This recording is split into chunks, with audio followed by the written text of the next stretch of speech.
What up, everybody? What up? Blessed to be here. Not everybody made it to this Monday. Want to say rest in peace to one of my iron brothers, Mike Pellatello. If I'm slaughtering the name, Mike Pellatello, it's Petrutella. I'm sorry, it's Mike Petrutella. May he rest in peace. My Metroflex family is mourning. Mike makes about death number 7 since I've been going to the gym over about a 15-year period. And it's not to discredit anyone else, but I have never seen the Metroflex family so shaken to its core by this one. I've known Mike since he was 16. A lot of people have known him since he was 12, 14 years old. And we watched him grow into a man, a big man. Mike was a giant, 6'4", 6'5", big dude. And we just want to say rest in peace. Have a moment of silence for Mike.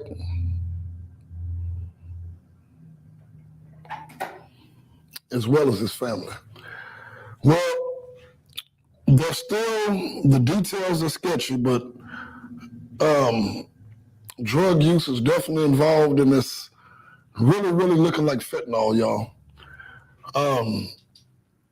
I don't want to go into all the details of some of the demons this man battled before ultimately succumbing to some of his vices, but I will say that that man battled addiction through iron. When he would get out of rehab, he would live in the gym almost. Kevin Gates said something I just ran into on IG like 3 weeks ago. He said, I was going to the gym 3 and 4 times a day. I was in a dark place. He said, if you see anybody going to the gym obsessively, that's a cry for help within itself. They battling something. That's not normal to want to work out 3, 4 times a day. And Kevin Gates, he said when he was doing that, he was in one of his darkest places, but he was battling his way out. Mike would tell me certain things about what he'd be going through. Sometimes he'd be getting out of rehab, and he always let it be known that iron was his therapy. And he would come out of rehab kind of small, and he would just kill it and kill it and kill it. And just already about 6'5", maybe 6'6". So he would just keep getting bigger and stronger and bigger and stronger. And everybody talked about his smile. A smile does some amazing things, but I guess it just hits a little bit different when a giant smiles at you. Then it makes you feel like, okay, maybe I won't be his next meal. He's friendly with me, but people really talk about Mike's smile. So Mike, rest in peace, soldier. I'm going to miss seeing you going hard at the gym. The Metroflex family is definitely mourning. Yeah, we wasn't ready to lose you, brother. But people, check on the people. Realize no matter what someone looks like in size, stature, their smile, follow your instincts, follow your gut instinct. If something tells you, I took a picture of Mike that's all over the line, and just something told me to take that dude's pic. It came in a joke. We both wearing black. One of my clients had a crush on him, big time crush. And she was like, where's Mike been the last 3 weeks? He hadn't been at the gym. The day she called in at the last minute, she canceled the session. And she hardly ever cancels. Mike was at the gym that day and she had been wanting to see him. So I took a picture of him and I shot it to her. That's why he got this look on his face like, man, what the hell are you taking my picture for? And little did I know that picture was going to be the one that everyone would use. Metroflex is using it. And sometimes you just have this instinct. But I got to be honest, little did I know that would be a photo that one of the last pictures we would ever have to remember him by. So people, everybody has a last time you're going to see them. Everybody, there's going to be a last time you're going to talk to that person.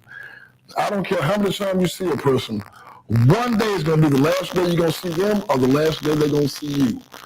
So be careful, be mindful and cautious of how you leave relationships, how you walk out, because you never know if you're going to get a chance to make amends with these people. If you do have to have if things do break off, do it amicably. Do it with respect. Don't do it to the point where if something happened like, damn, I could have dapped them up and said, I appreciate you, I got to move on, but thank you. You just never know when you're going to see somebody for the last time, people. So not only should you live every day like it's your last, you should treat everybody like it's their last. It might be the last time you see them. The last time I saw Mike, We had a real good laugh. We was clowning about something. Me and him was in this rarely good mood the last time I seen him, the day of their pick. And now he's no longer here, people, so rest in peace. You will be missed. So today's Monday, Get Money Monday motivation, man, up Monday, do not over dribble. The time clock is ticking. If you really want to upset your coach, we're going to use the basketball analogy. One beautiful thing I love about life, whether it's football, basketball, boxing, NFL, XFL, it all applies. Bodybuilding, power, it all applies. Game plan, focus, consistency. So the basketball analogy, don't over dribble. In basketball, there's a time to shoot it, there's a time to pass it, there's a time to hold it. Yes, dribbling is a part of the game, but the coach, your teammates, only want you dribbling with purpose. It's not a one-man show. If you come from the street ball and make it to the NBA, and your team is down by 4 points, and it's 8 seconds on the clock, you just want to cross this dude over and embarrass him. You don't want to win the game. You just dribble. You got the best shooter on the team open on the wing, ready for a free throw. But you dribbling. The coach going to bench you. He going to be mad at you, and he going to give you an earful. Sometimes in life, people will over dribbling. If it's a bad shot, pass the ball. If you're not in position, pass it. Yes, it's true that you miss 100% of the shots you don't take. But that does not mean just start jacking up shots all over the place, throwing Hail Marys all over the place. Hail Marys are for desperation situations. You shouldn't start your game off in desperation mode. If there's seconds on the clock, and you got one play, a Hail Mary, that's what a Hail Mary is. You go back and you just hope, and you just throw it up and hope somebody come up with it. If it's a tie game, 3 minutes left, you throwing Hail Marys on the basketball court, just shooting up wild shots, you finna get benched. You probably finna get traded. Stop over dribbling. We spend so much time, I hope it work. I'm not sure. I think, maybe, when it's the perfect time, if, bam, somebody else had already snatched the ball and scored. Somebody else had already took your position. Somebody else had already moved in the house you were trying to move into. People, stop over dribbling. The game clock is ticking on all of us. Losing my brother Mike, 32 years old, bro, that's another example. That clock is ticking while you're dribbling. Now, if you're dribbling with purpose, hey, you can't walk, you can't travel. Dribbling is a part of basketball. I'm not saying don't dribble, don't over dribble. When is there a time to over dribble? When you're trying to run out the clock. If you're ahead in the game and you dribbling out the clock, the only thing they can do is foul you and give you free money, send you to the free throw line. There's a time for everything. In the beginning of the game, the middle of the game, anything, if you don't have the lead and there's not 3 or 4 to 5 seconds left, you don't over dribble. You can even hold the ball. You just hold it, and the seconds are ticking, you wait for them to run up to you and foul you. You don't hold the ball when there's 10 seconds left and you're down by 3 or 2. You pass the ball. A time to shoot it, a time to pass it, a time to hold it. When should you shoot the ball? When you're wide open. You should shoot the ball when you're wide open. You're wide open to possibilities. You're already open to doing a podcast. Then someone approaches you to do a podcast. You're already open to open a mechanic shop. Then someone approaches you to open a mechanic shop. Why wouldn't you take that shot? You was already talking about doing it. You were thinking about doing it. Those are the shots you take. You almost feel like you manifested it. Man, I was just saying I wanted to start dog training. And I need a dog trainer that's going to give me the game. Man, I was speaking and praying on a chance to open up my restaurant. This guy's letting me know that he's leaving to go back to New Zealand, and he wants to rent his restaurant space. Would I be interested? I don't know this man. I didn't tell him I wanted to do a restaurant. You got to be open to it because it almost feels like divine intervention. There's times where you can feel that's the shot you take. Another time to take the shot, when you're wide open, there's no competition. You standing there, this has happened to me before. There's times where there was no competition. I'm doing a boot camp at a lake, and I leave my phone at the lake. I'm sorry, I left my camera at the lake back then. The phones didn't have cameras. So I would use a real camera to take pictures of my boot camp. I left it on the table and it came up missing. So I called Parks and Recreation to see if anyone turned on the camera. I'm a trainer. I was doing a boot camp at Mountain Creek Lake. I left the camera and anyone turned it in. No one turned the camera in, but we're opening up a $9.5 million facility and we're looking for a trainer. Would you be interested? Man, I was so glad that camera was gone.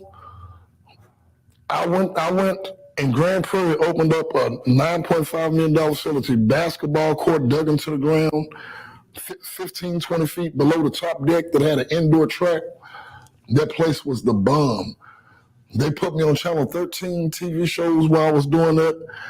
I had quite a few haters, and this was one of the best things ever.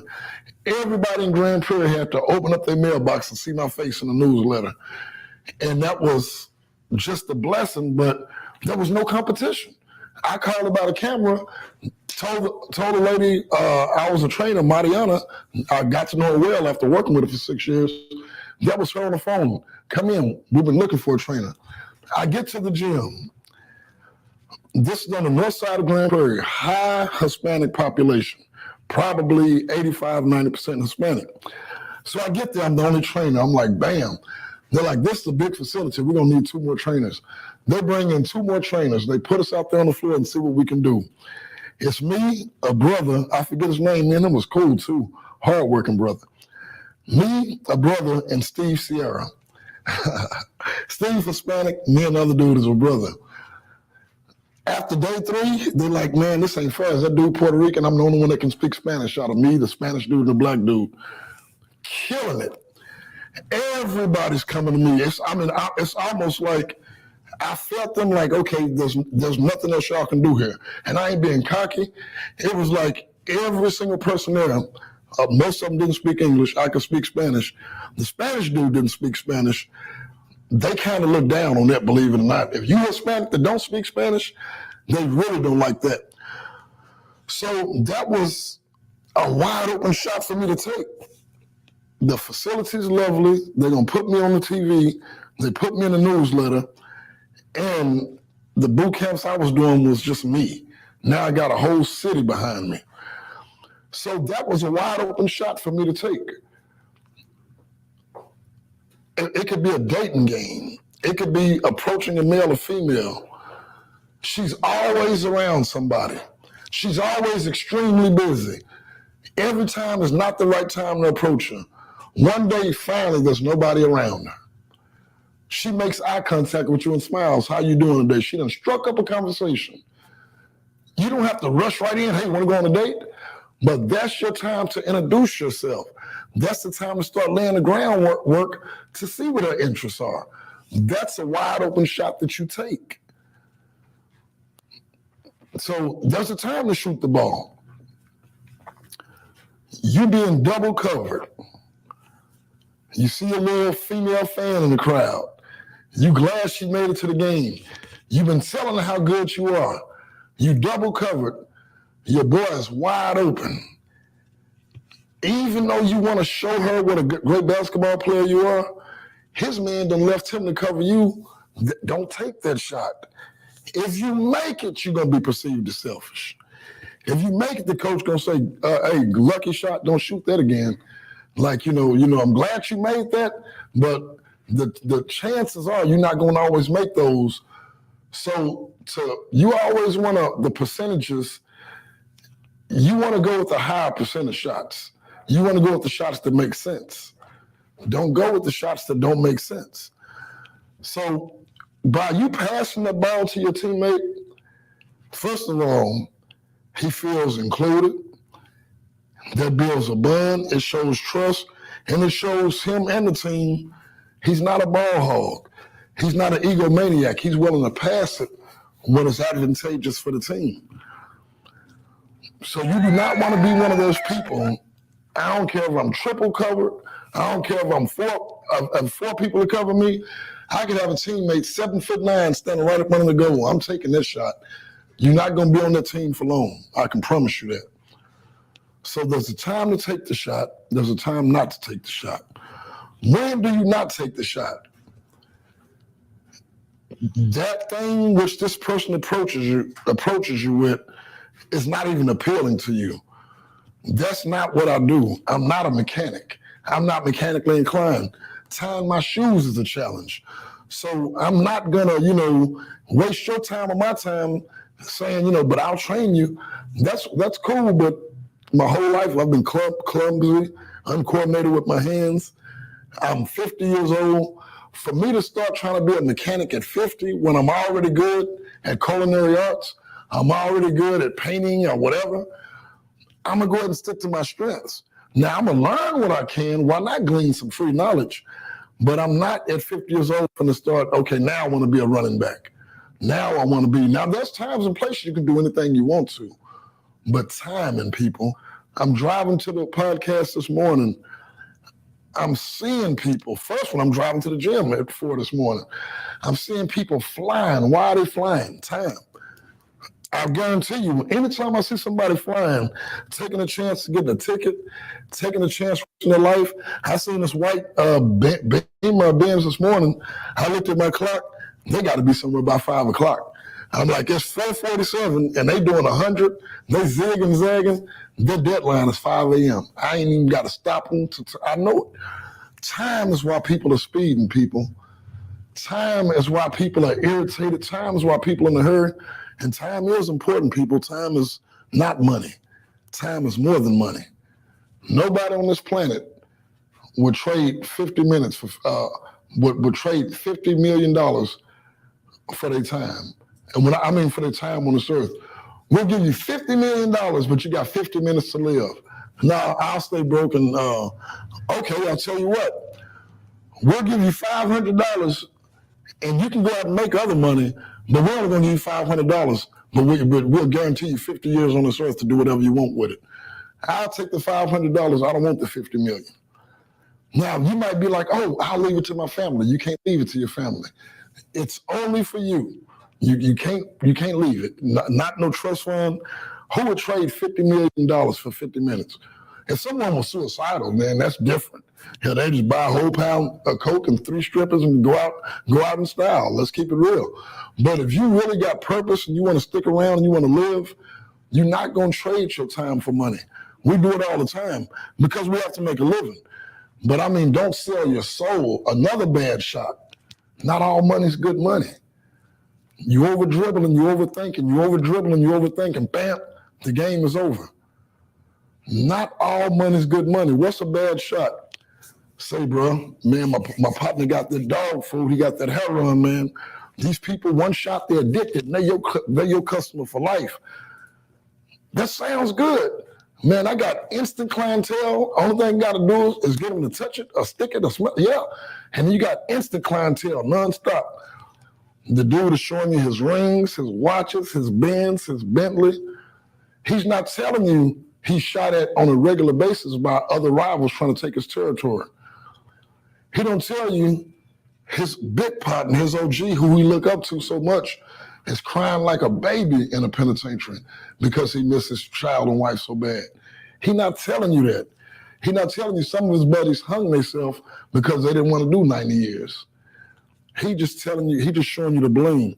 That's a bad shot. I could get rich, but death in the penitentiary is a 98% chance in this game. That's a bad shot. Don't take that shot.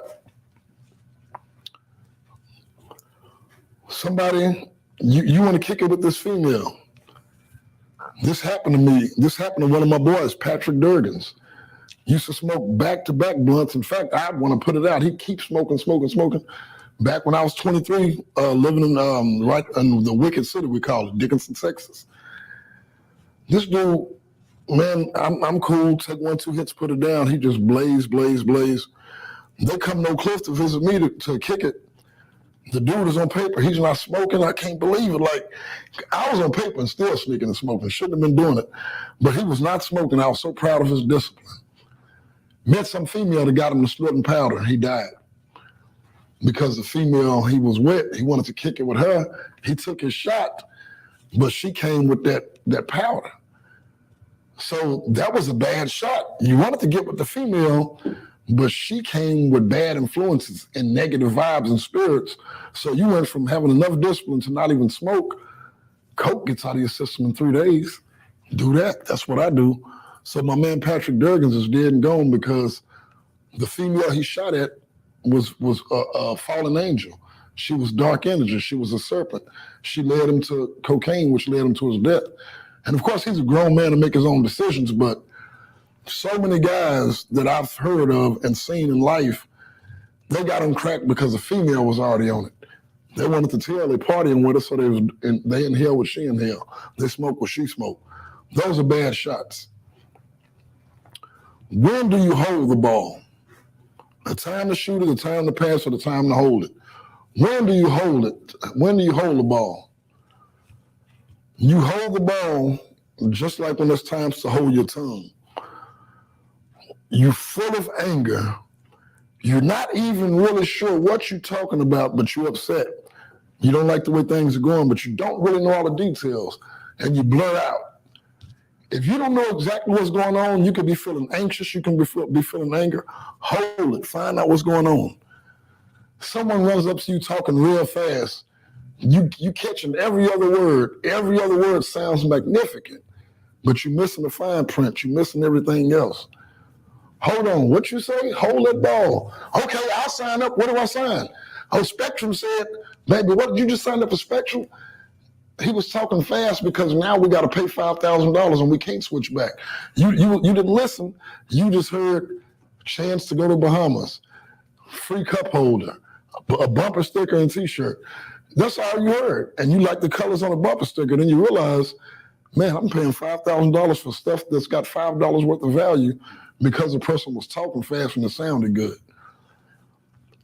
Making fast decisions. You can hold the ball until the man is open and then pass it to him. Don't just, man, this dude is giving me pressure, I'm throwing it out there. But people, instead of saying yes or no right away, take a minute to think about it. Get into the habit, people. So many people have told me yes, just to call me back and tell me no. Take your time and think about it. And then you can have you can come back with an informed decision. Then you won't seem like you're breaking your word. Then you won't seem like you're wishy-washy because you held on to the ball and waited for the right pass. You waited for the right time. You thought about it. This does work for me. Shit, I'm finna dunk this. They done put a little fella on me. They done switched over to this big dude. He blocking everything but the moon.